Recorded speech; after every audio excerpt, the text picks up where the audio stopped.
5 o'clock. Hope you're well this afternoon. So yesterday we had the news that Dame Vera Lynne sadly passed away, age 103. Now, if you can get to 103, get to 100, it's amazing. To get to 103 is amazing still. But then if you throw in that she has spanned a generation, more than a generation, almost 100 years, almost a century of culture is embedded within Dame Vera Lynne's bones, her DNA. She was British through and through, and she represented a time when we needed to be lifted. And in recent times, including this year, she was able to sort of spread that magic even further by still singing, still getting to number one, still releasing records as well, even into her twilight years. And I'm pleased to say that on the phone is somebody that knows a lot about her, even met her as well. Rose Monk-Cook on the phone. Good afternoon. Hi, Matt. How you doing? I'm very well, Rose. Sad news yesterday, then. Yeah, it was. It just said she was 103, but it was still sad news because of what she represents, really, and especially in the times that we're in right now. I think that's the key to this, because ordinarily it would be extremely sad and poignant that she'd gone, but because she was still part of the heritage of that Blitz spirit, getting back to it when things are tough, Britain gets around it, we get together, we come together, don't we? And I think she was a representative of a time when actually they had nothing, and yet they were still positive about life, weren't they, back in the 40s and 50s? Yeah, absolutely. And music, of course, was a big part of that. Music meant so much more then, I think, and the words meant so much more. And she really embodied that. And she went to Burma to entertain the troops. It was a part where a lot of the performers hadn't been. And they, the guys that were out there, they thought so much of her because she made them feel a little bit closer to home and really had that community spirit that brought everybody together. And such a brave thing to do as well, because she was going there as a non-soldier, she was unarmed, she was going in the midst of it all. That took guts, didn't it? Absolutely, and it was a huge journey. It was about an 8,000-mile journey that she embarked upon, and she took a piano with her. Wow, how did she do that? They just dragged it along. They took it in trucks. She had two men that would drag it along behind her and retune it before she'd start singing again. But she was determined that she was going to do it, and she absolutely did. She's a superstar. And then I was listening a lot yesterday to the tributes and stuff, and I wasn't aware that she had so many TV shows and all the albums that she had, and she was out. You couldn't turn a TV on in the 60s and 70s without Vera Lynne being there, even with Morecambe and Wise. Absolutely, and she really was this sort of housewife's favourite, if you like, and the person that housewives aspired to be. And the most popular of her shows was a radio show called Sincerely Yours, and she would go around all the maternity homes and send messages to the new fathers abroad.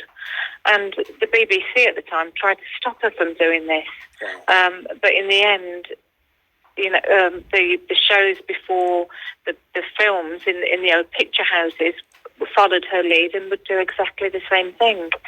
So she was a groundbreaker in many ways as well, and a really strong woman that had a huge heart, lots of empathy towards people, and big places, big organisations like the BBC really did sit up and listen to her. Yes.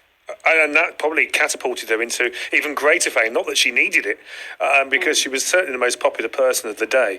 And you had the privilege of meeting her as well, didn't you? Tell me about that.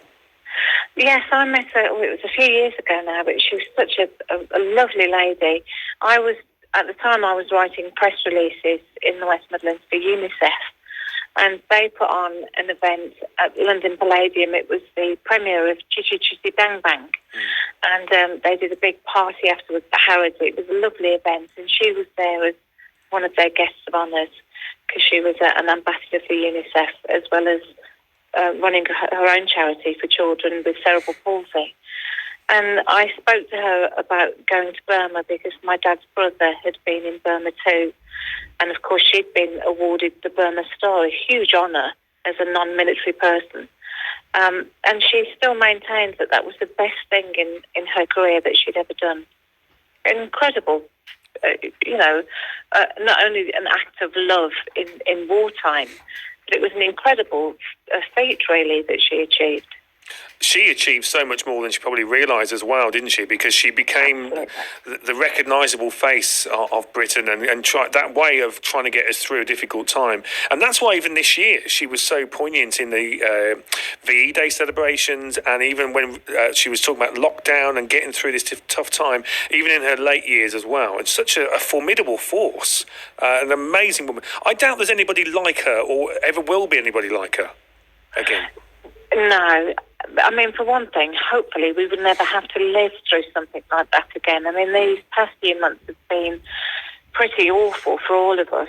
But we have had modern technology.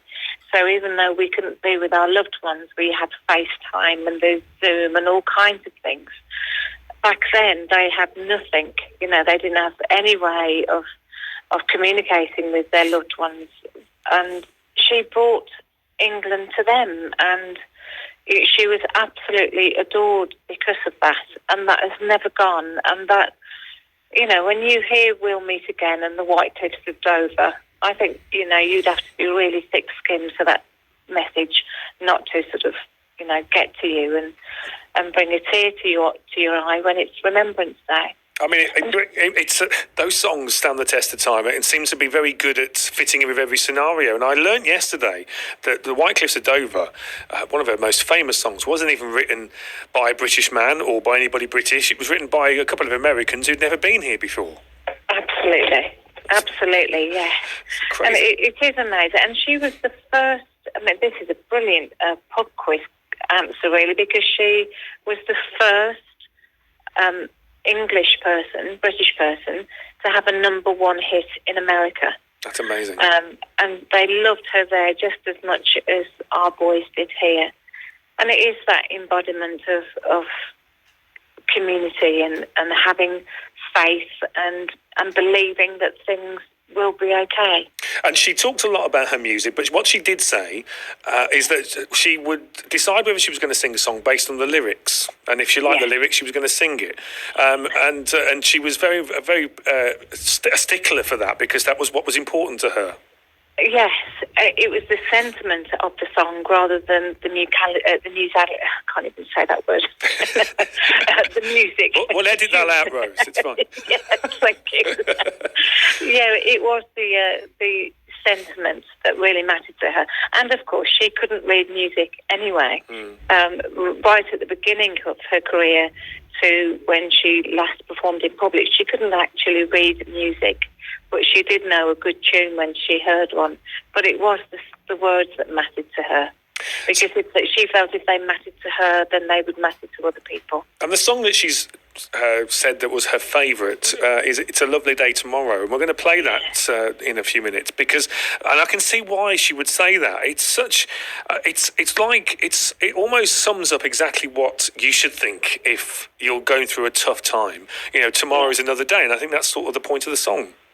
Yes, absolutely. And again, that can be relevant at any time in your life when you're going through a really difficult time. And she was right. You do have to listen to the words of a song sometimes for it to really have a meaning at that particular time in your life. Well, let's have a listen to it, shall we? Because it's such a beautiful song. Rose, thank you so much for talking you're about welcome. Dame Vera. Dame Rose, as you might be seeing, who knows? But we'll talk to you very soon. Thanks for joining us this afternoon. You're welcome. And all the best, and say hi to the family for us.